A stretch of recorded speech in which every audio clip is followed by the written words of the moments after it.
Donc c'est parti. Donc bienvenue pour ce webinaire de présentation de l'étude sur l'emploi salarié intermittent en Nouvelle-Aquitaine, réalisé par l'agence culturelle Nouvelle-Aquitaine. Donc là, c'est l'acronyme. C'est une agence qui a près de 40 ans, cofondée par l'ANRAC et la région à Poitiers. Une agence à l'échelle de la Nouvelle-Aquitaine, aujourd'hui en transition, qui doit faire face, comme beaucoup d'associations, à d'importantes baisses de financement, occasionnant cet été un fort resserrement de l'équipe et la disparition de missions telles que l'accompagnement.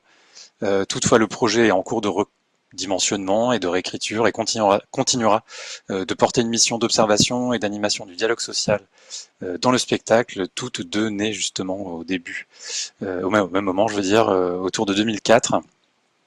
Je suis responsable du pôle observation de l'agence. Le pôle observation, c'est pas un service d'études de type cabinet conseil.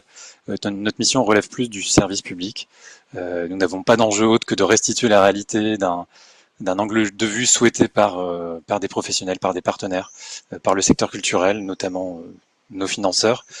Et ce travail d'étude, enquête, nous le faisons parfois en lien avec des experts, du monde de la recherche, etc. Parmi les chantiers récurrents, juste pour situer un peu, on ne travaille pas que sur le sujet d'aujourd'hui, mais il est nécessaire pour nous de revisiter, actualiser certains sujets. On trouve notamment l'emploi culturel, pas que l'emploi spécifique aux intermittents, le financement public, ou bien la connaissance de l'écosystème artistique et culturel. On va pouvoir vous mettre en lien d'ailleurs un lien vers nos publications ou bien vers l'annuaire qui réunit l'ensemble des acteurs culturels repérés sur l'ensemble des 12 départements de la région. Sans plus tarder, Stella, pour commencer.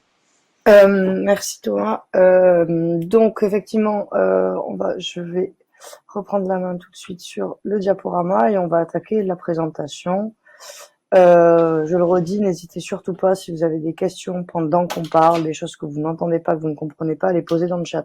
On essaiera d'y répondre encore une fois pendant la présentation si on le peut. Sinon, on les garde bien, nos collègues nous aident à les conserver, on y reviendra après. Donc voilà, on est parti sur la présentation de l'étude. Alors d'abord, vous rappelez, hop, donc une petite introduction pour vous rappeler évidemment la méthode, d'où vient cette enquête, pourquoi, comment. Je vais essayer de pas y passer non plus trop de temps, mais juste vous dire déjà que c'est une enquête donc qui a été réalisée par questionnaire, sur un questionnaire en ligne donc assez conséquent, hein, avec plus de 160 questions à peu près, qui a donc été diffusé entre décembre 2023 et février 2024. Cette enquête par questionnaire, elle a émergé en fait suite à un besoin des organisations professionnelles en cellule de veille pour l'emploi dans le cadre de l'instance donc du COREPS, donc qui est le comité régional des professionnels du spectacle, qui est donc animé par notre collègue Sylvain Cousin, comme l'a précisé Thomas à l'instant, dans cette instance de dialogue social. Donc, on y reviendra tout à l'heure si vous avez des questions, Sylvain y répondra. Mais on peut faire émerger des sujets de travail qui sont importants pour les professionnels, et c'en était un, avec un besoin donc de données et d'informations concernant l'intermittence, notamment au sortir de la crise et des crises après les années 2020. Donc en juillet 2022, le COREPS a donc émis ce besoin d'une enquête sur les intermittences, donc on a pris en charge au pôle observation. On a complété pendant ces 3 mois donc d'enquête, on a réussi à avoir plusieurs centaines de réponses. On a plus de 600 personnes qui ont répondu à l'enquête et on en a conservé ici 342 qui étaient donc complètes, stabilisées, fiables, etc. Donc ayez bien en tête durant toute la présentation que 100% est égal à 342. Si ce n'est pas le cas, on vous le présentera. 342, je rentrerai pas dans les détails mathématiques, mais c'est un échantillon fiable statistiquement et vous le verrez aussi représentatif dans l'ensemble. Donc voilà, nos données sont tout à fait fiables. Pour avoir aussi quand même le cadre de cette enquête, il faut que vous sachiez que pour répondre à l'enquête, il fallait donc réunir 2 conditions. La première étant de résider en Nouvelle-Aquitaine, c'est très important, et non pas de travailler en Nouvelle-Aquitaine, mais bien d'y résider, et d'avoir cumulé au moins 400 heures de CDDU, donc contrat à durée déterminée d'usage en 2022. Voilà les 2 conditions. Avant de revenir sur quelques repères, peut-être quand même faire un petit état un petit point, un petit peu de commun sur ce qu'est l'intermittence. Donc rappelez que l'intermittence, ce n'est pas un statut, c'est un régime de l'assurance chômage qui est régi par les annexes 8 et les annexes 10. L'annexe 10 est plutôt pour les professions artistiques, l'annexe 8 pour les professions techniques du spectacle. Donc en fait, ce sont pour des artistes, des techniciens, techniciennes, ouvriers, ouvrières du spectacle, qui sont donc embauchés sous CDDU, donc le fameux contrat dont je parlais, contrat à durée déterminée d'usage, qui permet en fait d'employer donc des personnes de manière parce que c'est une activité pardon qui est marquée par des périodes voire d'ailleurs une alternance voire une simultanéité de périodes travaillées et non travaillées. Et donc ensuite le fait de cumuler des heures en CDDU sur une année permet d'ouvrir des droits qui sont donc spécifiés dans ces fameuses annexes 8 et 10 de l'assurance chômage, ces droits étant une indemnisation pendant les périodes non travaillées. Pour ouvrir ces droits, il faut avoir travaillé au minimum 507 heures au cours des 12 mois précédant la date de la fin du contrat précédent. On va pas rentrer dans plus de détails techniques, mais on pourra y répondre en question si c'est pas assez clair, mais normalement ce cadre-là vous suffit à comprendre. Donc il faut, pour être intermittent, pour avoir ce régime-là et l'indemnisation qui va avec, avoir cumulé 507 heures de travail en CDDU sur 12 mois. Voilà pour le cadre. Pour les personnes qui du coup arrivent à passer ces fameuses 507 heures, on va dire qu'elles ont donc acquis un droit à une indemnisation. Elles sont donc des personnes indemnisées ou allocataires. Pour quelques repères, quand même pour les avoir en tête, en Nouvelle-Aquitaine, on estime qu'il y a plus de 20 000, donc voilà, 21 300, vous le voyez à l'écran, salariés intermittents qui résident donc en Nouvelle-Aquitaine. Donc ça, c'est les personnes qui ont fait au moins une heure de contrat à durée déterminée d'usage au cours des 12 derniers mois. Ils ont peut-être fait qu'une seule heure et c'est tout. En revanche, il y a 7 900 parmi ces 21 000 personnes qui sont indemnisées, qui ont donc franchi ce seuil des 507 heures. Donc nous, on est plutôt sur le périmètre dans notre étude des 7 900, complété par les quelques personnes qui se situent entre 400 heures et 507 heures. Pourquoi est-ce qu'on a mis ce seuil à cet endroit-là? L'idée était de pouvoir interroger aussi les personnes qui tentaient d'avoir le seuil des 507 heures et d'être indemnisées, mais qui n'y arrivaient pas. Donc d'avoir vraiment les personnes qui sont dans une démarche de tout faire pour accumuler des heures, mais qui peut-être n'ont pas réussi. Ça nous semble intéressant. Avec le groupe de travail qui est donc issu du COREPS, Nouvelle-Aquitaine, avec qui on a construit ce questionnaire et tout ce chantier. Je vous le disais, notre échantillon est donc assez représentatif et fiable statistiquement. Donc voilà pour le cadre de départ. Maintenant, je vais vous présenter assez rapidement aussi, mais les caractères généraux des personnes. Donc en fait, pour le dire différemment, il s'agit du profil des répondants et des répondantes de notre enquête. D'abord, le profil sociodémographique, donc tout ce qui tourne autour de l'âge, du genre, etc. Donc voici le panel de nos répondants. Donc on est plutôt, donc vous voyez les femmes ici, c'est en bleu clair. Vous retrouverez les mêmes couleurs tout au long de l'enquête, en bleu foncé les hommes. Donc, à retenir de ces graphiques, les hommes sont majoritaires dans nos répondants, c'est cette partie ici. Plus de 56% des répondants sont des hommes. Les femmes comptent pour 42% environ des répondants, et on a un peu moins d'1% de personnes non binaires. Concernant l'âge, ici vous avez la pyramide des âges, donc c'est à la fois âge et genre qui sont représentés dans ce graphique. Donc on est sur une 63% voilà, qui ont au moins 40 ans. L'âge minimal parmi nos répondants, c'est 24 ans. Le maximal, c'est 75 ans. On est sur un âge médian, donc ça veut dire que ça coupe la population en deux parts égales, de 44 ans. Donc la moitié des répondants ont moins de 44 ans, la moitié en ont plus. L'âge moyen, c'est 43,7. Donc vous voyez, on est vraiment autour de cette quarantaine d'années, ce qui correspond d'ailleurs aussi aux intermittents en Nouvelle-Aquitaine. On est à peu près sur la même moyenne d'âge. Je crois que c'est 43 ans la moyenne d'âge en Nouvelle-Aquitaine. Et nous, vous voyez, on est sur une moyenne d'âge à 44. Donc voilà, on est vraiment assez proche aussi là de la réalité du panel.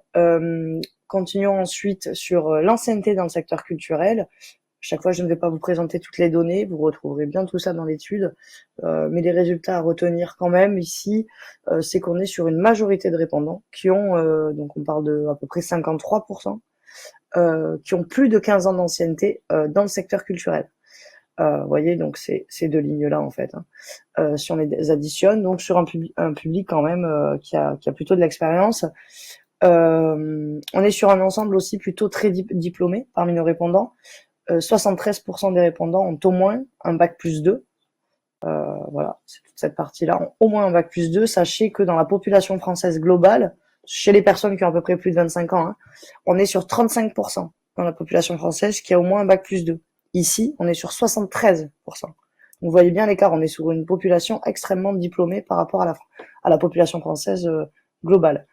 D'ailleurs, en complément, hein, pour un peu moins de 60% de nos enquêtés, ils nous ont témoigné que leur profession actuelle était bien en lien avec leur formation initiale, ce qui est d'ailleurs encore plus vrai dans le secteur du cinéma que dans le spectacle vivant.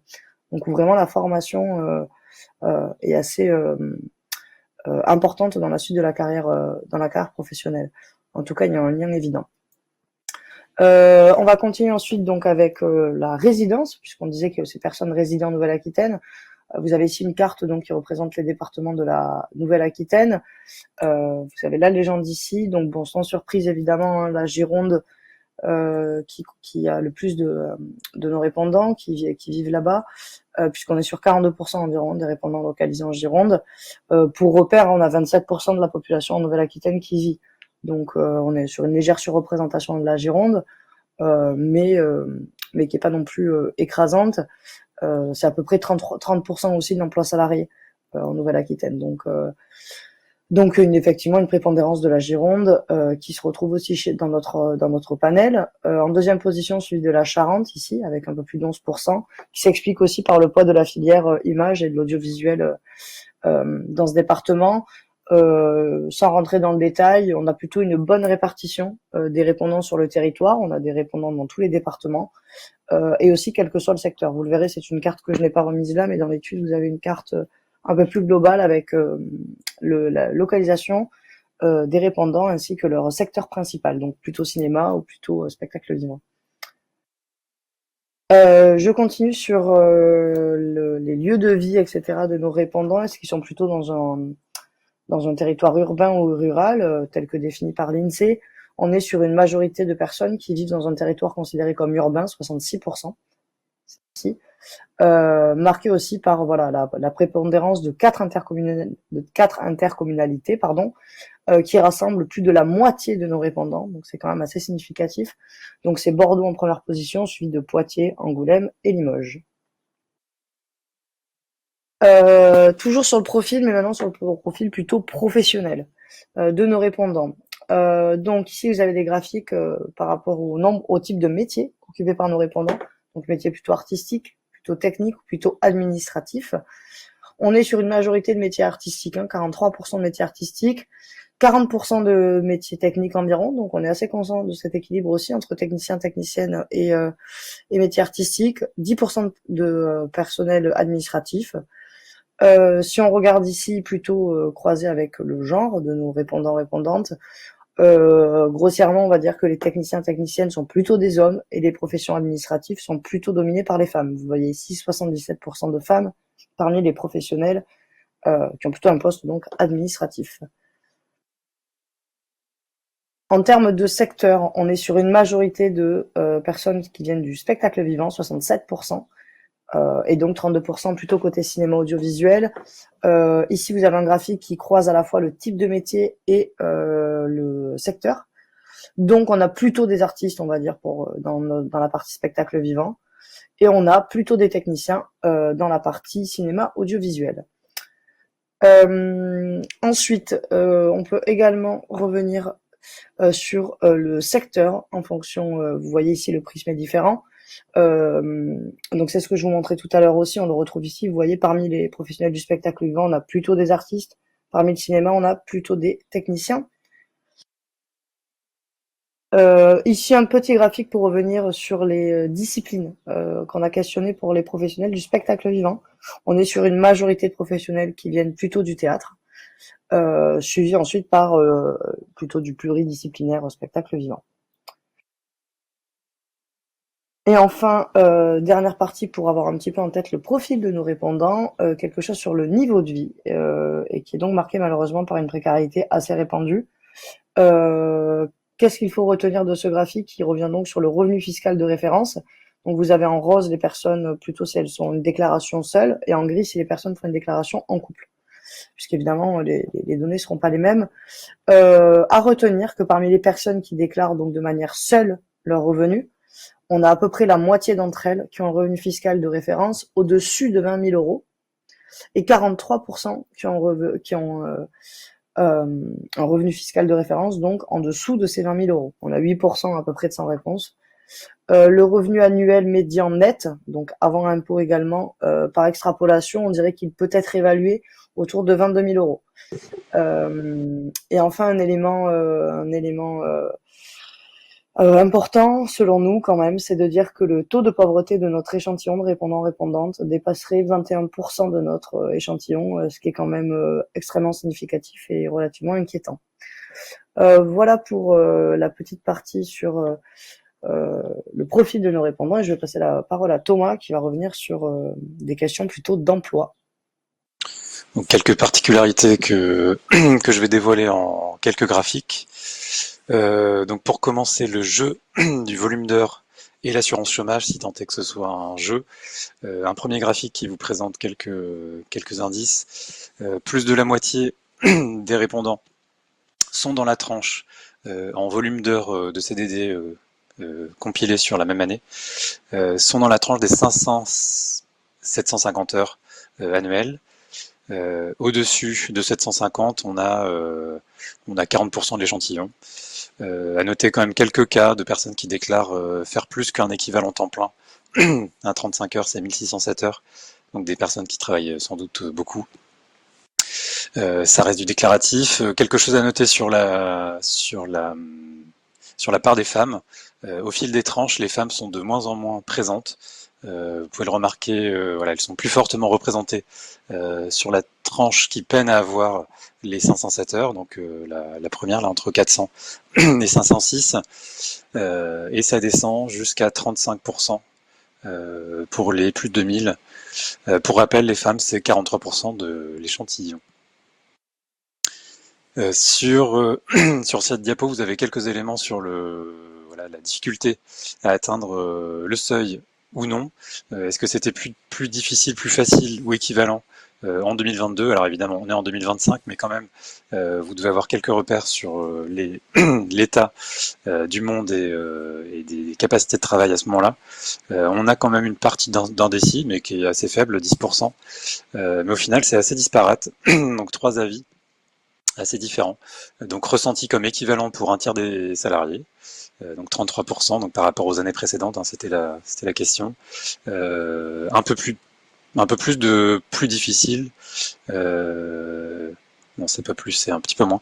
31%. Mais en tous les cas, c'est un peu plus de plus difficile que de plus facile, donc 26%. À noter pour les plus de 20 ans d'expérience, donc si on creuse un petit peu, près de 4 personnes sur 10 qui expriment avoir rencontré plus de difficultés. Sur le graphe suivant, vous avez donc l'état des droits chômage, donc au titre des annexes 8 et 10, par an, donc chacune des années entre 2018 et 2013. Donc le défi chaque année d'acquérir sa protection au chômage. Voilà, si on est en dessous, on n'en bénéficie pas. En moyenne, la part des non-acquis diminue chaque année entre 2018 et 2023. Voilà, en tous les cas, l'échantillon que l'on a observé montre ça. Donc on passe de 17,8% jusqu'à 5% de personnes qui n'ont pas acquis leurs droits dans l'échantillon des personnes qui étaient dans les critères que Stella a donné. Voilà, mais ce sont des personnes qui étaient intermittentes. Ces 5% ici sont plutôt des personnes ayant été intermittentes au moins 3 des 6 années interrogées. Donc c'est pas non plus des personnes si atypiques. Je continue avec d'autres visualisations. Donc là, on est sur le nombre d'acquisitions de droits à l'assurance chômage, donc au titre des annexes 8 et 10, sur cette même période entre 2018 et 2023. On a une bonne majorité, donc 57% des salariés qui ont tenu le grand chelem des 6 années interrogées. Peut-être qu'on a à peu près un quart de l'échantillon qui essaye depuis moins de 6 ans d'être intermittent. Mais on ne peut pas le vérifier précisément par rapport aux questions que l'on avait posées. À noter que 19% de l'échantillon, à savoir une personne sur 5, a vécu une réelle discontinuité, donc ça se voit pas forcément sur le sur le graphique. Donc 1 ou 2 années sans l'obtention de droits, puis réobtention des droits. Voilà, toujours sur ces 19%, des personnes qui ont pu vivre un décrochage récent. C'est particulièrement le cas des faiblement diplômés, bac et en dessous du bac, 27%, donc c'est plus fort pour ces personnes-là. Et pareil, c'est plus fort pour les salariés du cinéma et de l'audiovisuel, ça représente 31% de ces personnes. Quelques éléments complémentaires sans diapo, juste des informations par rapport aux heures d'EAC, d'éducation artistique et culturelle, donc c'est-à-dire des contrats avec des établissements, notamment scolaires, pour réaliser un travail plutôt de médiation plutôt que de montrer un travail artistique ou faire un travail technique, mais en CDDU, c'est-à-dire que ça peut être comptabilisé dans les heures, dans les 507 heures si besoin. 19% des salariés qui ont répondu sont concernés, enfin déclarent en faire, 13% moins de 100 heures et 5% plus de 100. Principalement des artistes, c'est 86% des artistes qui se saisissent de cela, donc 9% pour les métiers techniques. Donc on est surtout sur le spectacle vivant qui s'en saisit, donc davantage dans le théâtre d'ailleurs, 35%, des diplômés de master qui s'en saisissent davantage, ou bien un revenu net en CDDU annuel inférieur à 1 400 euros. Voilà, c'est ce qu'on peut observer sur ces éléments de AC. Je vais basculer sur d'autres éléments par rapport à la multiplicité ou pas de structures et de secteurs employeurs pour les personnes interrogées. Déjà, la part de la principale structure employeuse dans le total annuel des heures de travail en CDDU. Donc un quart, 25%, réalisent plus de 75% de leur total d'heures de travail annuel au sein du même organisme employeur. C'est la première barre qui est tout en haut. À un moment, on pourra peut-être parler de permittence ou de chance d'avoir un employeur comme ça qui permet d'accumuler beaucoup d'heures. La moitié réalise plus de 50% chez un même employeur. Voilà, c'est quand même à noter. Pour les éléments principaux, sur ce graphique, vous avez les secteurs de travail rencontrés en 2022. Quand on est dans un secteur, donc dans le cinéma, on peut travailler dans le spectacle vivant et inversement. Globalement, si vous regardez la partie en bas, sur l'ensemble des répondants, 75% déclarent avoir travaillé, donc au moins une fois dans l'année, dans le spectacle vivant, 52% idem pour le cinéma audiovisuel et 43% ont travaillé pour un ou plusieurs employeurs occasionnels. On parle du GUSO et on pourra détailler si besoin. Donc travailler dans l'autre secteur, c'est possible quand on regarde un peu plus finement dans les barres du haut, mais c'est plutôt les personnes du spectacle vivant qui vont aller voir des employeurs occasionnels ou avoir des travaux, enfin des boulots dans le cinéma que l'inverse. Voilà à peu près. Ensuite, concernant la mobilité géographique, donc vous avez vu où ces personnes étaient situées en région, maintenant où est-ce qu'elles travaillent. Alors déjà du point de vue du département, quel est le département de travail par rapport au département dans lequel je réside? On avait posé des questions pour avoir ces informations-là. Est-ce que le département dans lequel je suis ou d'autres, c'est mon département de travail principal ou bien secondaire par rapport à un autre qui est principal, ou bien je n'ai pas travaillé dans ce département. Donc rose foncé, rose clair, gris, c'est les trois catégories de ce graphique. D'une manière générale, 90% travaillent dans leur département de résidence, ce qui veut dire que 10% ne travaillent pas du tout dans leur département de résidence. Les 2/3 des départements sont au-dessus de cette moyenne. Voilà, vous pouvez avoir plutôt ceux du haut, notamment les Pyrénées-Atlantiques et les Deux-Sèvres, effectivement, plus des 2/3 disent que c'est mon département de travail principal. Voilà, quelques éléments qui montrent quand même une petite disparité selon l'endroit où on vit. Maintenant, du point de vue régional, interrégional plutôt, 93% des répondants disent travailler en Nouvelle-Aquitaine, c'est-à-dire que je totalise les deux roses. Pour 73%, c'est la région de travail principale, ce qui veut dire que ça peut être une autre région, même si on habite en Nouvelle-Aquitaine, qui est la région de travail principale. L'employeur principal se situe ailleurs. Et on a donc 6%, donc la partie en gris, qui disent ne pas du tout travailler en Nouvelle-Aquitaine, bien qu'ils résident. C'est l'Île-de-France qui arrive ensuite, région de travail principale, pour 13% d'ailleurs des répondants, avec les questions que cela pose pour plusieurs répondants. La fatigue, le coût nécessaire pour entretenir le réseau, la carrière, la concurrence qu'il peut y avoir derrière ces contrats, qui sont un peu plus nombreux en Île-de-France. Et donc les autres régions sont loin derrière, vous le voyez. Un élément sur le caractère subi ou choisi de l'intermittence, donc de ce régime si particulier, qui peut être un choix de vie. C'est tout de même choisi pour près de la moitié des répondants, c'est sans réponse tout de même.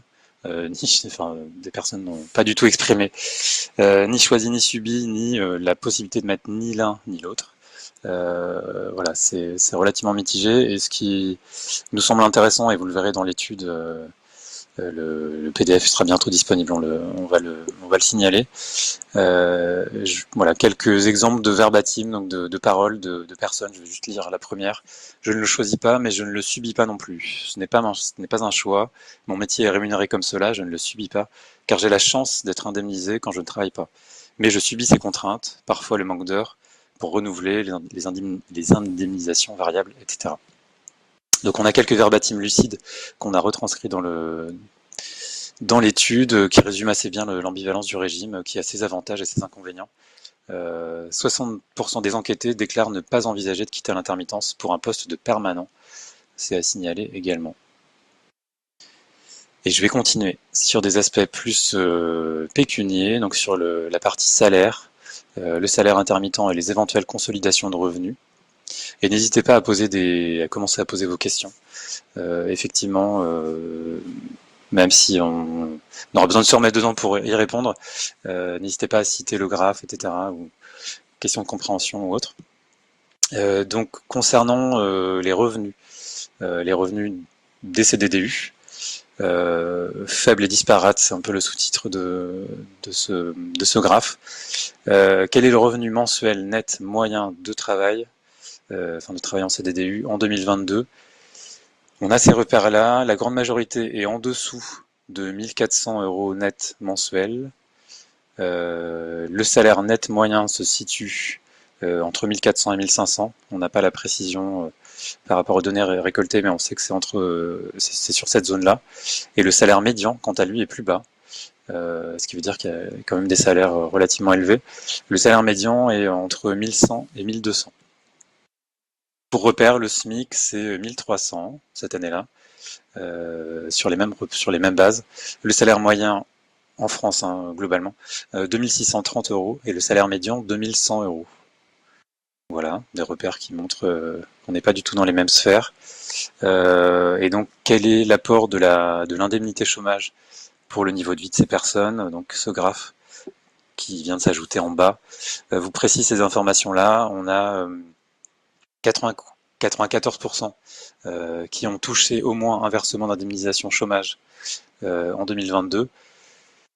Et on a donc les 2 tiers qui se situent au final, donc cumul revenu net et allocation, les 2 tiers qui sont entre 1 400 et 2 500.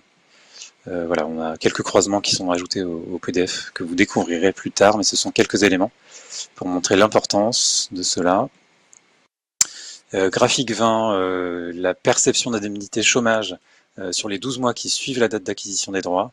Bon, je ne reviens pas sur la complexité d'acquisition des droits, de date flottante entre guillemets dans l'année, et le fait d'en acquérir derrière, mais globalement on a ce constat-là. On a un statut. Alors, effectivement, ça n'est pas un statut, mais on a des chômeurs indemnisés plus de la moitié du temps pour les 3/4 des répondants pour chacune des années. Voilà, cette barre rose foncé, c'est ce que ça représente. Plus de la moitié de l'année, la personne peut avoir eu un salaire en dessous de ce qui est convenu avec France Travail, et du coup reçoit une compensation. Le rose clair, c'est quand c'est moins de la moitié de l'année. Donc quelques éléments qui permettent de d'évaluer un peu. Y a-t-il besoin de ressources supplémentaires pour 80% des répondants? La question n'était pas posée en termes de besoins. En tous les cas, elle déclare ne pas en avoir. Pas de ressources supplémentaires, il faut aussi avoir du temps pour les générer.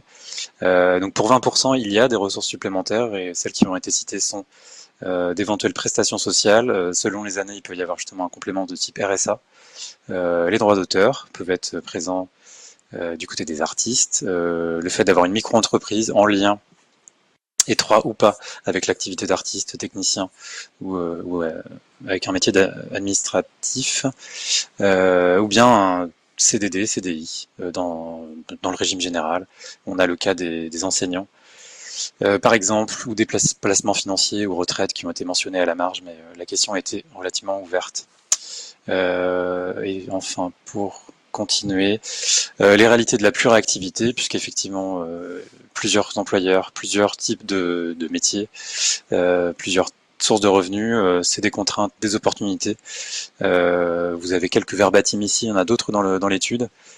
Mais voilà, on a des personnes, donc je prends l'exemple de ce que je viens de citer, enseignants, artistes à côté. Ce sont deux vocations dont je veux vivre, ce n'est donc pas subi. Mon activité d'auto-entrepreneur ne me permettant pas d'en vivre si je ne faisais que ça. J'exerce les deux en même temps, même si ce n'est pas toujours simple. Être enseignant peut être salarié, régime général ou auto-entrepreneur. Et je te repasse la balle, Stella, pour les conditions de travail et l'exposition au risque professionnel.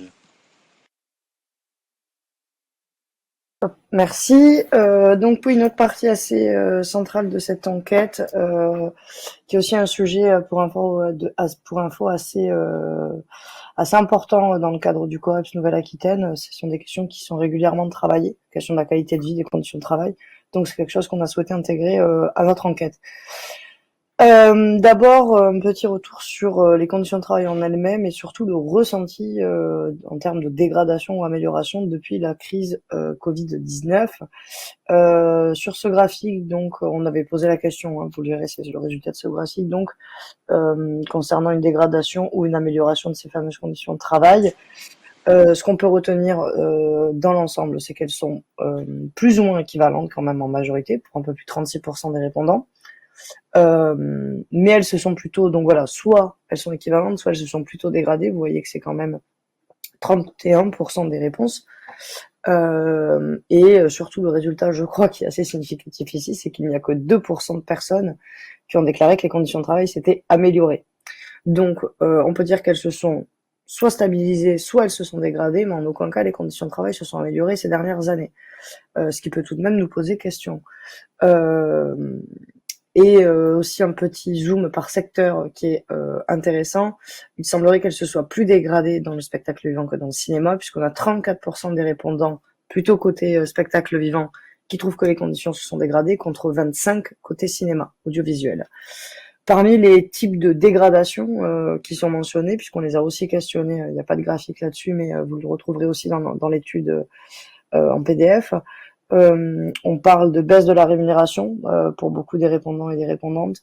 On parle de dégradation des conditions de travail, mais au sens plutôt matériel, etc. De la flexibilité également en termes d'horaire. Mais voilà, la rémunération, c'est à retenir comme un élément qui s'est pour beaucoup dégradé depuis 2019-2020. Au-delà des conditions de travail, on peut aussi parler des risques professionnels avec une certaine exposition au risque dans notre secteur et des risques qui ont surtout des formes assez diverses. Première forme de risque professionnel qu'on a identifié, c'est ce qu'on pourrait dire le risque physique. Donc vous le voyez ici, vous avez deux graphiques où on a questionné le fait d'utiliser son corps, de solliciter réellement son corps dans le cadre de son activité professionnelle. Donc vous avez d'abord un graphique global ici, le graphique 22, et ici par type de métier. Ce qu'on peut retenir, c'est que quand même, c'est une donnée assez importante, hein, 75% des répondants déclarent que leur corps est sollicité dans le cadre de l'activité professionnelle. Et si on regarde ensuite, évidemment, par type de métier, vous ne serez pas également très surpris, je pense, de voir que ce sont parmi les professions artistiques et technique qu'on retrouve le plus de personnes qui sollicitent leur corps. On est à chaque fois au-delà de 83% des personnes de ces types de métiers-là. À l'inverse, pour les professions administratives, on est à seulement 17% des répondantes qui déclarent solliciter leur corps. Un usage du corps, évidemment, peut poser des questions et entamer des risques et engendrer des risques professionnels, notamment de blessures ou d'épuisement.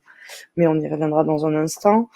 Dans les risques professionnels aussi, donc qu'on a pu observer, on va l'appeler celui-ci comme un risque de travail un peu trop intense, qui est aussi souvent lié à une déconnexion plutôt rare.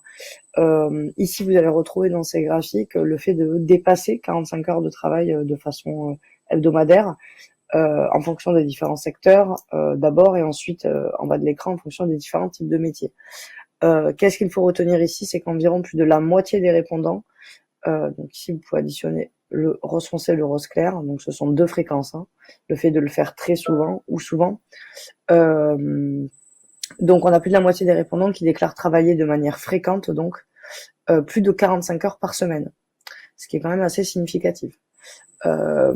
C'est un petit peu plus vrai d'ailleurs dans le cinéma que dans le spectacle vivant. Vous voyez ici, si on additionne les deux fréquences, le fait de très souvent travailler plus de 45 heures et souvent plus de 45 heures, on est ici bien plus élevé que l'addition de ces deux mêmes barres côté spectacle vivant. Donc c'est plus vrai dans le cinéma audiovisuel, ce dépassement donc horaire. En termes de métier, vous le voyez également que c'est un petit peu plus vrai dans les professions techniques, suivies par les professions artistiques, et c'est quand même moins souvent le cas dans les professions administratives. Voilà ce qu'on peut retenir sur le volume horaire de travail. Je parlais de déconnexion il y a un instant. Il me semble que c'est un risque assez important aussi, surtout dans société moderne où on est relativement tout le temps connecté, et c'est des métiers qui le sont particulièrement, toutes ces professions techniques, administratives ou artistiques, puisque le fait d'avoir des périodes travaillées, non travaillées, fait qu'on est souvent en fait contacté même en dehors des périodes où on travaille. Donc c'est un risque professionnel pour ces personnes intermittentes, puisqu'elles sont très régulièrement en fait contactées en dehors de leurs heures de travail, ce qui peut amener un épuisement notamment mental. Vous le voyez, 40% des répondants sont contactés très régulièrement en dehors de leurs heures de travail, 33% de manière régulière. Donc dans l'ensemble, on peut dire que c'est 70% des personnes qui sont contactées régulièrement en dehors de leurs heures de travail.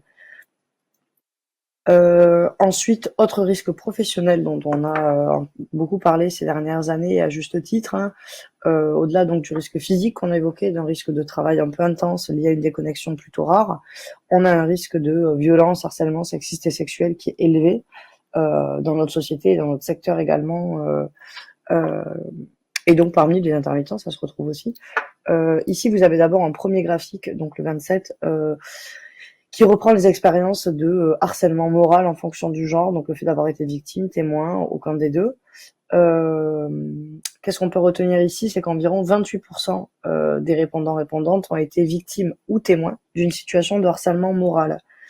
Donc c'est quand même significatif, hein.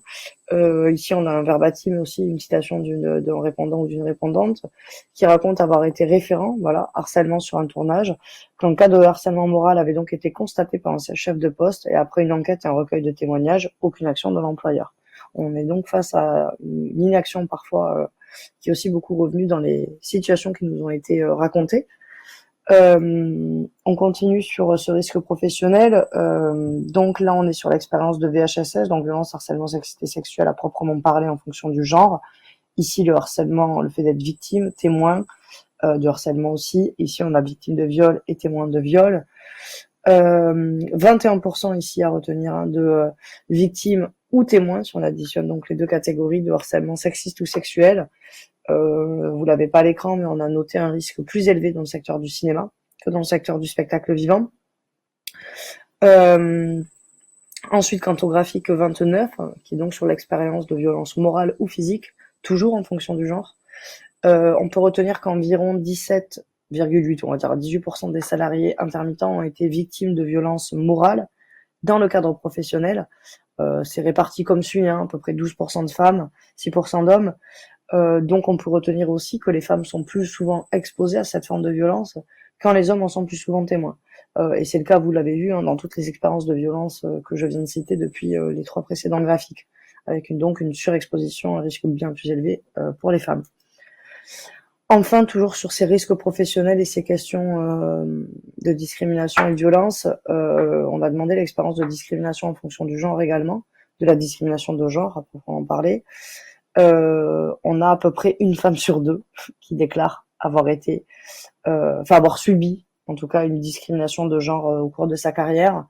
Une petite citation que je trouve intéressante ici, d'une femme qui raconte: parfois des contrats m'ont été refusés parce que je suis une femme en technique.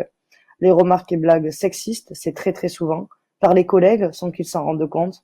Et en plus, ils n'écoutent pas forcément et se victimisent si on leur fait remarquer que leur comportement est inapproprié. C'est très difficile quand c'est un employeur qui a les mêmes baladeuses. Donc une citation ici qui revient très clairement sur les problématiques et les violences auxquelles sont confrontées les femmes.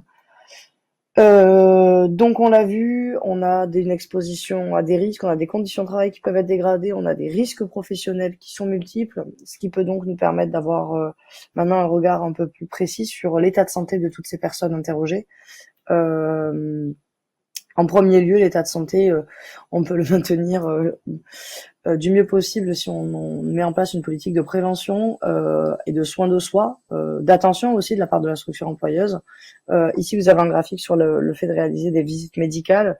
Donc ça relève plutôt de la prévention, effectivement. On est autour de 57% de nos répondants qui ont réalisé la visite médicale périodique. Sachant qu'une visite doit être effectuée au moins tous les 5 ans, les données qu'on a collectées ici semblent à peu près normales. Mais il faudrait faire un suivi dans le temps pour en être certain. Un petit complément, c'est qu'environ une personne sur 2 déclare avoir le temps de s'occuper de sa santé, c'est-à-dire de faire des suivis réguliers, des rendez-vous, etc. C'est un peu plus vrai pour les femmes et c'est beaucoup moins vrai dans l'ensemble de nos répondants pour les professions techniques. On a à peu près 45% des personnes qui ont le sentiment que la majorité de leur employeur prévenait autant qu'il pouvait tous les risques professionnels possibles. Et en revanche, ça c'est une donnée qui est assez inquiétante que vous avez donc en gras ici, hein, un peu moins d'une personne sur 4 qui estime que quasiment aucune employeuse n'a tenté de prévenir tout type de risque professionnel. Ce qui me semble relativement dangereux et une donnée assez élevée quand même, 25%. Toujours sur l'état de santé, le fait d'être malade et surtout de se déclarer malade et donc de se mettre au repos quand c'est le cas. On a 67% qui ont déjà été malades sans le déclarer, 60%, pardon, 61,7% de personnes qui ont déjà été malades sans le déclarer parmi nos répondantes, ce qui est donc assez significatif. On a questionné les raisons de pourquoi ne pas se déclarer malade. Elles sont nombreuses. Celles qui seront le plus souvent revenues, vous le voyez dans ce graphique ici, c'est pour 40% des répondants-répondantes la peur de perdre un contrat, de perdre des heures, d'être un petit peu blacklisté, c'est une expression qu'on a souvent vue, de perdre aussi des revenus, évidemment, perdre un contrat c'est perdre des revenus, ou perdre aussi l'intermittence au sens de ne pas atteindre ces 507 heures puisqu'on a été malade. En deuxième position, c'est une complexité des démarches administratives précisément autour de Pôle emploi, enfin de France Travail, pardon, et de la sécurité sociale. C'est quelque chose qui est revenu comme une complexité vraiment très importante qui freine à la déclaration de la maladie, qui pose effectivement des risques et des questions de santé publique, d'épuisement encore une fois professionnel, de contagion. Voilà, donc c'est une problématique qui a été soulevée plusieurs fois par des intermittentes et qu'on retrouve nous aussi dans les résultats de cette enquête. Une donnée qui est pas très agréable à lire, mais qui est, je crois, importante. Un sentiment d'épuisement chez nos intermittentes de la région, extrêmement important et élevé. On a 72,5% des répondantes qui se déclarent épuisés physiquement et ou mentalement.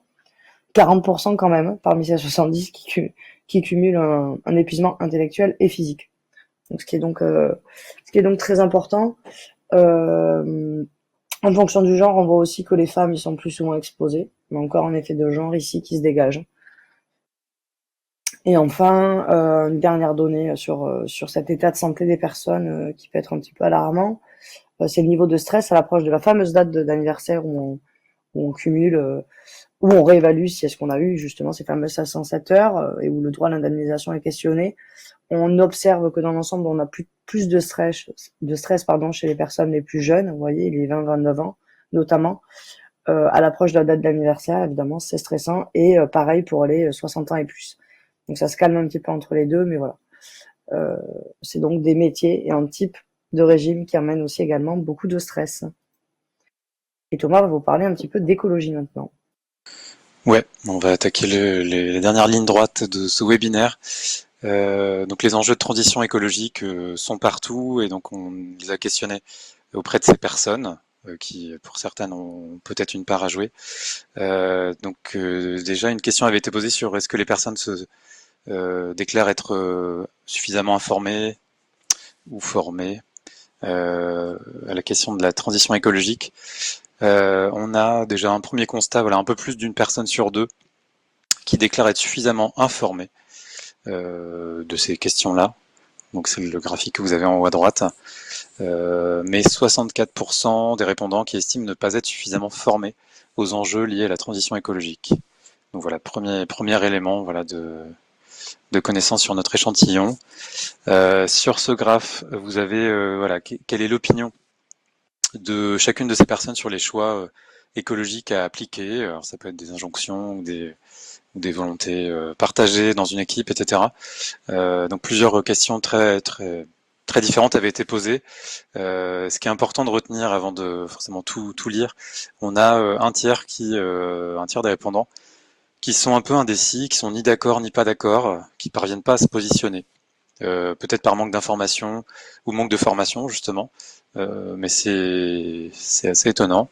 La deuxième information, c'est voilà des opinions qui sont par contre polarisées. Globalement, c'est 42%. Pas d'accord avec voilà l'employeur qui propose des repas végétariens par exemple. Ça c'est quelque chose qui ressort. Pourtant, il y a, il y a une plus-value, il y a un impact très très fort justement pour les économies de CO2, etc. 44% qui sont d'accord avec limiter les déplacements d'artistes. Là, donc c'est la ligne à peu près au milieu. Un avis moins tranché sur le déplacement des publics. 38% n'ont pas d'avis, mais 41% sont d'accord. Or, le déplacement des publics, c'est quelque chose qui est relativement polluant, surtout pour les festivals ou les salles qui remplissent beaucoup, surtout quand les personnes viennent de plus loin, où l'impact écologique est plus fort que celui des artistes invités dans l'événement. Et beaucoup de désaccords sur la question de la création, de la production des œuvres, où effectivement les personnes réagissent un peu plus en n'étant pas d'accord. Quelques éléments d'opinion. Le besoin de mobilité pour ces métiers, qui au final est une sorte de frein pour un usage accru des modes de transport les plus décarbonés. Vous allez comprendre pourquoi je dis ça. Déjà, quelle est la fréquence d'utilisation de chacun de ces moyens de transport pour se rendre sur les lieux de travail? Je ne parle pas de la vie de ces personnes. Donc c'est la voiture ou moto individuelle à essence qui revient très fortement, bien loin devant d'autres transports qui pourraient être plus écologiques. Les transports écologiques n'ont rien à voir avec la couleur, et ça reste complexe à analyser. Mais voilà, le mode de transport le plus souvent utilisé, c'est celui-là, et on va voir pourquoi dans un instant. Vous avez l'apparition quand même du train qui est assez forte, et d'ailleurs dans les verbatims, les personnes le précisent, elles aimeraient bien prendre plus le train, dans la mesure du possible, vélo, marche à pied, etc. Évidemment, ça dépend de l'emplacement de l'employeur. Comme je l'ai dit tout à l'heure, une personne a très facilement plusieurs employeurs au fil de l'année. Les personnes ne peuvent pas déménager à chaque nouvel employeur. Et donc sur la diapo suivante, vous avez des éléments qui montrent les raisons évoquées pour l'utilisation de la voiture ou moto individuelle, plutôt que des moyens de transport plus écologiques, transport en commun, train, bus, vélo, etc. Donc la principale raison, c'est le transport de matériel. 65% ne peuvent pas utiliser autre chose qu'un moyen de transport qui permet des volumes à transporter dans leur propre véhicule ou dans des véhicules de location. Et puis on a 57% qui pointent des incompatibilités d'horaires. Donc évidemment, on pense aux horaires de nuit, mais pas que. Ce ne sont pas forcément des horaires habituels par rapport aux horaires de transport en commun, etc. Voilà à peu près. Et voilà, je vais continuer. Je vais te passer la balle, Stella. Hop, on arrive vers la fin, ne vous inquiétez pas. Une dernière partie donc sur l'écosystème plutôt professionnel des salariés intermittentes. D'abord un petit passage sur la formation professionnelle en tant qu'enjeu évidemment de maintien et de développement des compétences, c'est comme dans tout secteur. On a d'abord questionné si les personnes avaient suivi ou non une formation pro au cours des 24 derniers mois. C'est le cas pour seulement un peu moins d'un tiers des répondants-répondantes.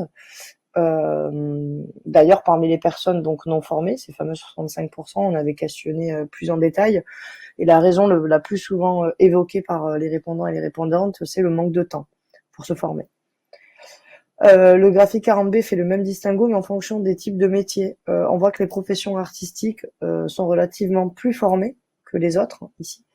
Avec 39,2% de personnes qui ont suivi une formation, contre un peu moins de 30% pour les techniciens-techniciennes, et on est aux alentours de 35% pour les professions administratives.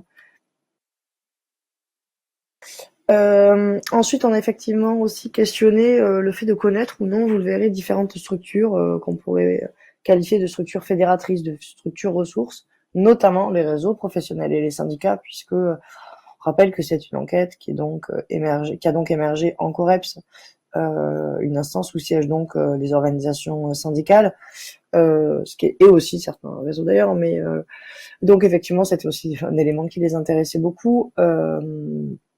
Ce qu'on peut voir dans le premier graphique, celui-ci le 41, c'est que donc on a que 67% des personnes qui déclarent connaître les réseaux professionnels. Donc si on additionne cette ligne-là, où il y a réseau et syndicat par exemple, et celle-ci, on est à 67%, donc dont 38%, ceux-là qui connaissent effectivement à la fois les réseaux pro et les syndicats.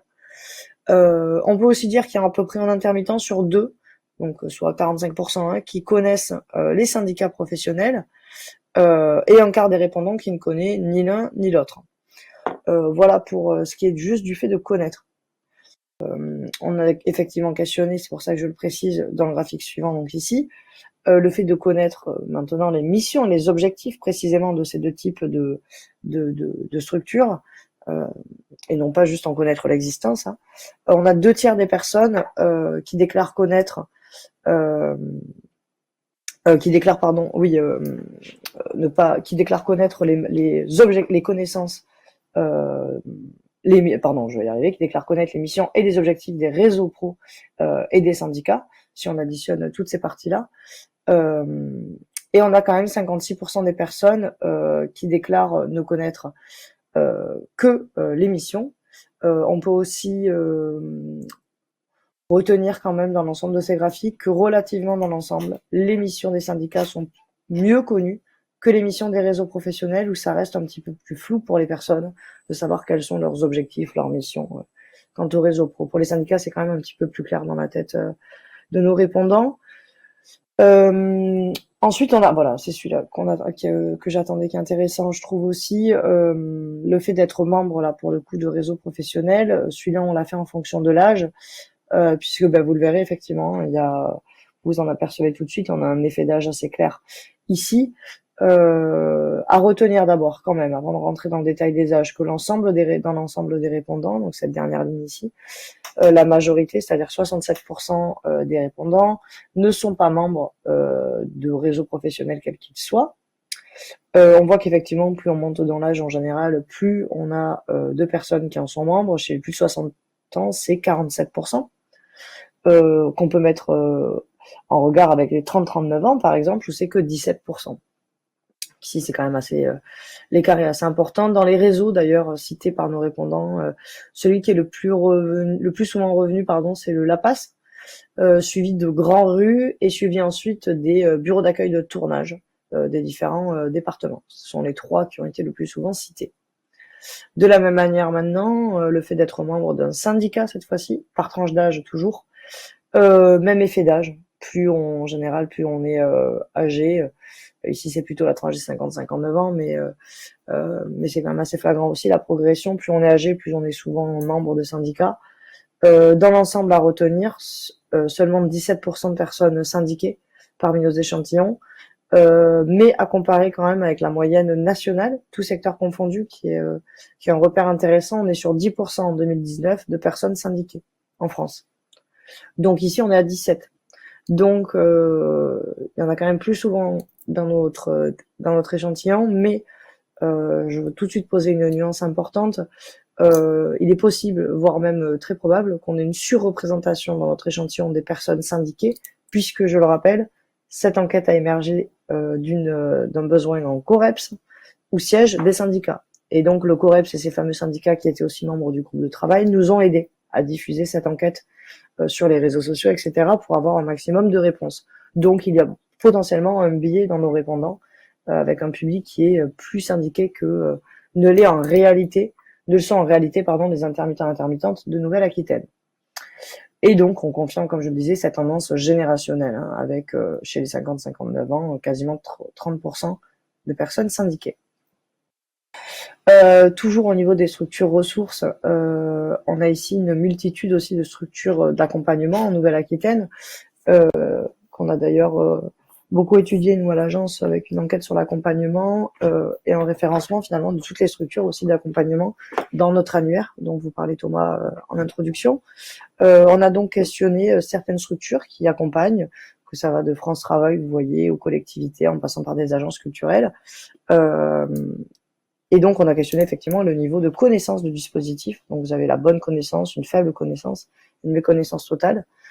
Il s'agissait bien de la connaissance des dispositifs d'accompagnement et non pas de est-ce que je connais de nom France Travail. Ce qui nous intéressait pour le coup un petit peu moins.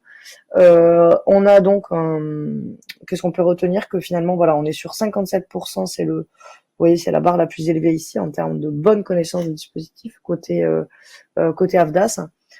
Donc ce sont les dispositifs les mieux connus.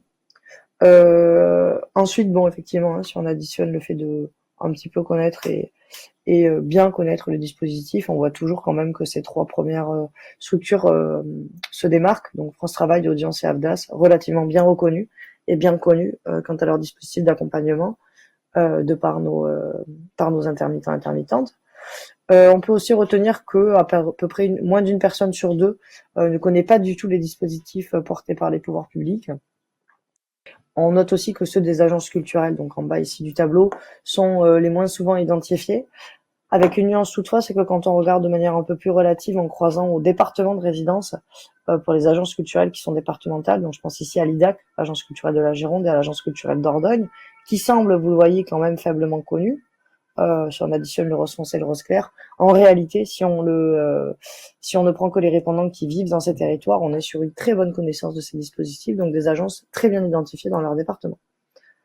Mais vous retrouverez ça un peu plus en détail, je ne vais pas m'y attarder plus longtemps, dans l'étude, parce qu'on va absolument vous laisser du temps de réponse. Donc, on arrive à la fin de cette présentation, avec un petit point sur la prise de congé, qui est quand même un sujet quand on est intermittent intermittente. Il faut savoir que d'abord, quand on est intermittent intermittente, on cotise à une caisse on cotise de manière automatique, une caisse de congés, qui est donc les congés spectacles, qui est d'ailleurs géré par Audience.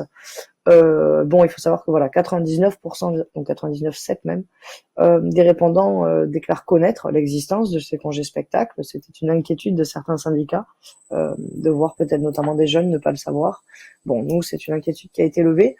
Et on a un peu plus de 96% des répondants qui ont d'ailleurs fait valoir leurs droits au cours des 24 derniers mois. Donc ça, c'est plutôt positif. Il y a un sujet autour des congés maternité quand on est intermittente. Vous le savez peut-être, mais il y avait en gros beaucoup de conditions à réunir pour avoir un congé maternité. Et c'était très difficile de les réunir. On parlait à l'époque d'une zone grise de la protection sociale. Vous retrouvez aussi là-dessus beaucoup plus d'informations dans l'étude que Je vous invite à aller creuser cette question dans l'étude si ça vous intéresse. Grâce à un appui pendant plusieurs années aussi d'organisations syndicales et surtout grâce au collectif qui s'appelle les Matermitantes. Matermitantes pour contraction donc de maternité et d'intermittente, vous l'aurez compris. Grâce à beaucoup donc de ces actions à la fois donc des syndicats et des matermitantes, les conditions d'accès au congé maternité et notamment de l'indemnisation ont été totalement révisées dernièrement. Donc une action qui a porté largement ses fruits. Toutefois, il ne s'agit pas de dire qu'il n'y a plus d'inégalité aujourd'hui entre les intermittentes et les femmes, on va dire, dans les autres secteurs sous d'autres régimes plus classiques. Des inégalités demeurent de manière très claire, avec par exemple une impossibilité d'accès à un congé parental qui soit indemnisé. C'est quelque chose qui est encore impossible aujourd'hui. Donc voilà pour le contexte. Et on avait effectivement voulu savoir quand même si ce collectif était connu de nos répondants. Donc on a 45% à peu près des personnes qui déclarent connaître le collectif. Et on avait seulement 5 personnes qui en étaient membres, parmi donc nos 342 fameux répondantes. Voilà pour ce qui était donc de la partie plutôt l'écosystème qui gravite autour de ces personnes. Et je vais vous faire un mot de conclusion très rapidement. Vous dire que donc, qu'est-ce qu'on peut retenir ici de cette étude? Comme le disait Thomas, c'est une étude de l'emploi dans le spectacle. Observer l'emploi dans le spectacle, c'est évidemment observer l'emploi intermittent, qui est une particularité de notre secteur, et c'est quelque chose donc qui est un chantier assez socle à l'agence, qu'on a donc tenu à réaliser encore une fois cette année. L'enquête ici révèle des problématiques structurelles et inchangées qui perdurent selon nous depuis des années, qui n'a aucune particularité de ces années-là en ce moment, telles que la précarité, la concentration d'emploi en Île-de-France, une partie du travail non rémunéré, notamment la partie de la création, de la réflexion, des inégalités femmes-hommes qui reviennent de manière assez fréquente depuis des années. Donc ça, c'est ce qu'on pourrait dire des problématiques plutôt structurelles quand même liées à l'intermittence. Et en même temps, on a vu quand même quelques transformations à l'œuvre, notamment sur la question écologique et sur les questions de violence et de harcèlement sexiste et sexuel, avec beaucoup de personnes qui maintenant prennent la parole sur ces thématiques-là et de protocoles aussi mis en place. Une précarité élevée de l'intermittence quand même qui subsiste, une usure professionnelle certaine, des conditions de travail qui se dégradent, qui exposent quand même les salariés à des difficultés socio-économiques certaines. On a aussi noté dans l'étude, vous l'avez vu, on l'a dit plusieurs fois en faisant des zooms sur hommes ou sur femmes, une récurrence d'effets de genre de manière assez claire, qui est revenue plusieurs fois. Donc, on peut aussi noter en début d'un fléchissement pour le coup des courbes d'emploi dans le spectacle, plutôt tendanciellement à la hausse ces dernières années. Donc ça, c'est des courbes qu'on peut suivre sur les data labs d'audience ou en lien avec France Travail aussi, qui nous envoie de temps en temps des données sur le suivi de l'intermittence, avec une multitude pour autant de crises qui ont eu lieu. Et on a eu, malgré un retour effectivement à la normale, à l'issue de la crise Covid, de ces dernières années, depuis 2021, on commence à voir tout doucement les courbes s'infléchir, qui commencent donc à corroborer finalement les remontées de terrain et notamment des syndicats qu'on avait ces derniers mois, d'une situation qui se dégradait, qui ne se voyait pas encore dans les chiffres, mais qui commence tout doucement à être visible. Voilà, tout ça pour dire qu'en tout cas on est sur un mélange de constats qui souligne, selon nous, l'urgence de repenser l'accompagnement des salariés intermittents du spectacle, côté spectacle vivant ou cinéma, afin de garantir à la fois une reconnaissance économique et symbolique, on l'a vu, une sécurité également du travail, des conditions de travail, et une égalité, voire une équité entre les personnes dans l'exercice de leur métier et dans ses répercussions effectivement sur la vie professionnelle. Et je vais laisser Thomas dire un petit mot de fin, et ensuite la parole sera à vous pour nous poser vos questions. Quelques mots complémentaires et effectivement continuez à poser questions, étonnements dans le chat, et puis vous allez pouvoir activer votre micro si besoin de poser votre question en direct. Et je vais passer la parole à Sylvain du COREPS dans un instant. Juste quelques mots, effectivement, voilà, on pourra revenir sur les enjeux d'une telle étude relativement longue. Voilà, ce travail a été étalé sur plusieurs années, ça a été beaucoup de recherches, d'essais, erreurs avant d'aboutir au questionnaire. De choisir des angles, éliminer d'autres, affiner certaines questions, intégrer la question de la transition écologique, voilà, des choses qui n'étaient pas forcément prévues au départ, et ce sont des choses qui n'existent pas forcément au niveau national ou dans d'autres régions. Je devance certaines de vos questions. Mais voilà, nous, notre travail, c'est un travail d'observation. C'était pas une enquête flash. On peut aussi réaliser des enquêtes flash. Et ce que l'on fait n'est pas de l'évaluation ou des préconisations. Par contre, ça peut permettre. C'est le but de notre travail. Vous permettre aux décideurs de s'en saisir et d'aller plus loin, d'interpréter, voire de nous demander des croisements. Il y a des croisements qu'on n'a pas forcément fait, que l'on pourrait faire ou qui nécessiteraient peut-être d'ailleurs un complément. Mais déjà dans cette étude que vous retrouvez dès demain ou assez vite en PDF, mais également en papier. On vous rappellera comment la récupérer en papier si vous le souhaitez. Et voilà, ça demande du temps, de la persévérance, et on en a déjà perçu un petit peu l'utilité, puisqu'on a pu la partager en COREPS, donc en comité régional des professions du spectacle. Donc avant de passer à vos questions, donc on a commencé à noter celles qui ont été posées, on va y répondre. Voilà, je passe une minute la parole à Sylvain, coordinateur du COREPS, qui a en fait était en quelque sorte l'interface entre nous et les syndicats, les collectivités et d'autres organisations, telles que France Travail, pour la réalisation de cette étude. Oui, Thomas, merci. Oui, en fait, rien de plus finalement que ce que vous avez déjà évoqué, hein, Stella et Thomas, que effectivement, j'en profite pour saluer tout le monde, bonjour tout le monde, en fait, effectivement, votre travail et le travail de l'Observatoire sur ces questions-là est en articulation avec les travaux du COREPS. Simplement pour vous le rappeler, c'est là déjà évoqué, en fait, le COREPS, c'est un outil démocratique à l'attention de la filière du spectacle, comme ça peut exister dans d'autres filières comme le BTP par exemple. Vous avez un espace en fait régional où vos représentants, en tout cas les représentants des employeurs et des salariés qui s'organisent en syndicats, ont un espace d'échange direct avec le ministère de la Culture, les collectivités, surtout la région Nouvelle-Aquitaine, mais aussi le ministère du Travail, et aussi avec la bienveillance, l'écoute et parfois la participation de votre OPCO, l'AFDAS, France Travail Spectacle. Donc en fait, effectivement, cet organe de travail qui, à minima, est un organe d'information, peut être aussi un organe de veille, voire un organe d'alerte, voire, comme là, dans ce cadre-là, un organe de préconisation. C'est effectivement le COREPS qui a préconisé de s'intéresser plus spécifiquement sur le cadre de travail et des conditions de travail des intermittents du spectacle, ce qui fait que, contrairement à ce que ça peut produire, concrètement, pardon, ce que ça peut produire, c'est effectivement une connaissance beaucoup plus précise, notamment des conseillers, conseillères, culture, que ce soit sur les collectivités ou sur l'État, des conditions de travail des intermittents. Et là, par exemple, en COREPS, ça peut, même si c'est pas un organe de co-construction, hein, les politiques publiques se font pas à cet endroit-là, mais malgré tout peut influer quand même sur la prise en compte des conséquences de certaines politiques publiques, des conséquences sur l'emploi.